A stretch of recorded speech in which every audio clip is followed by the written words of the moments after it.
امریکہ میں ایران کے خلاف طاقت کے استعمال کے حوالے سے قانون سازی کی جا رہی ہے۔ کیا امریکہ ایران سے جنگ چاہتا ہے؟ اس حوالے سے ایک رپورٹ ہے، رپورٹ دیکھ لیتے ہیں، واپس آتے ہیں، ہمارے ساتھ رہیے گا۔ کیا امریکہ ایران کے خلاف نئی عالمی جنگ چاہتا ہے؟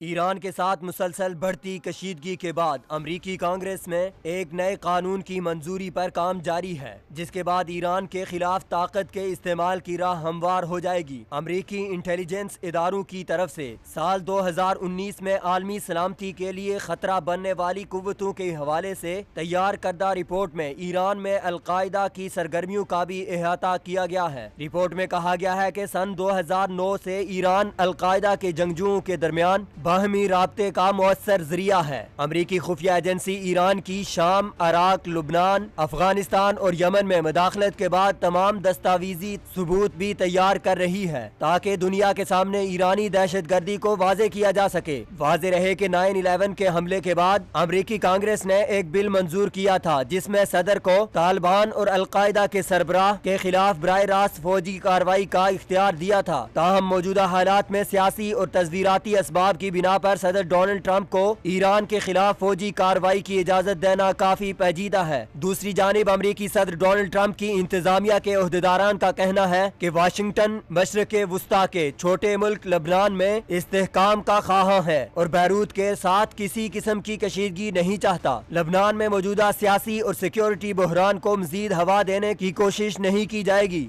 مگر ساتھ ہی ساتھ لبنان میں ایران نواز ملیشیا حزب اللہ کو نکیل ڈالنے کے لیے اس پر پابندیوں کے نفاذ میں کوئی کسر بھی نہیں چھوڑی جائے گی۔ امریکہ نے نئی لبنانی حکومت میں 3 حزب اللہ ملیشیا کے وزراء کے ساتھ کسی قسم کی نرمی نہ برتنے کا عندیہ بھی دیا ہے۔ حزب اللہ کے نمائندوں کے خلاف امریکہ نئی پابندیاں بھی عائد کر رہا ہے۔ سوال یہ ہے کہ کیا واقعی امریکہ ایران اور ایرانی ملیشیاؤں کے خلاف سخت اقدامات کرے گا؟ کیا امریکہ ایران کے موجودہ نظام حکومت کو ختم کرنا چاہتا ہے؟ کیا امریکہ مشرق وسطیٰ میں ایرانی ملیشیاؤں کی روک تھام کے لیے عالمی دنیا کو یکجا کر پائے گا؟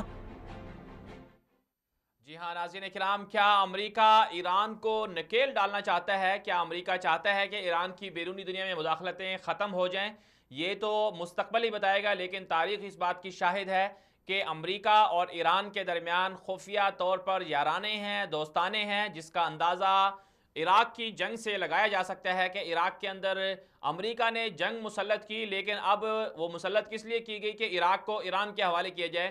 یہی وجہ ہے کہ ہم نے دیکھا کہ پچھلے 12-13 سالوں سے جو عراق ہے وہ عملی طور پر ایران کے کنٹرول میں ہے، اور پھر شام کے اندر بھی جب جنگ مسلط ہوئی تو شام بھی پورا کا پورا ایران کے کنٹرول میں چلا گیا، اور پھر یمن کے اندر جو ایران کی بدماشیاں ہیں اس میں بھی پوری دنیا خاموش ہے۔ تو یہ حقائق وہ ہیں جس سے یہ نظر آتا ہے کہ عالمی طاقتیں دراصل ایران کی پس پردہ ساتھی اور ہم نوا ہیں، اور وہ چاہتی ہیں کہ کسی طرح سے ایران کے ذریعے سے اسلامی دنیا کو، عالم اسلام کو منتشر کیا جائے اور عالم اسلام کے اندر دراڑیں ڈالی جائیں۔ تو اس لیے عالم اسلام کو باہمی طور پر غور و فکر کرنا ہوگا اور دیکھنا ہوگا آستین کے سانپ کون ہے، امریکہ ہے یا پھر ایران ہے یا پھر وہ غدار ہیں جو پس پردہ خفیہ تعلقات دشمنوں سے رکھ کر مسلمانوں کی پیٹھ میں چھرا یا خنجر گھونپتے ہیں۔ تو اس لیے مسلمانوں کو عالم اسلام کو محتاط رہنا ہوگا۔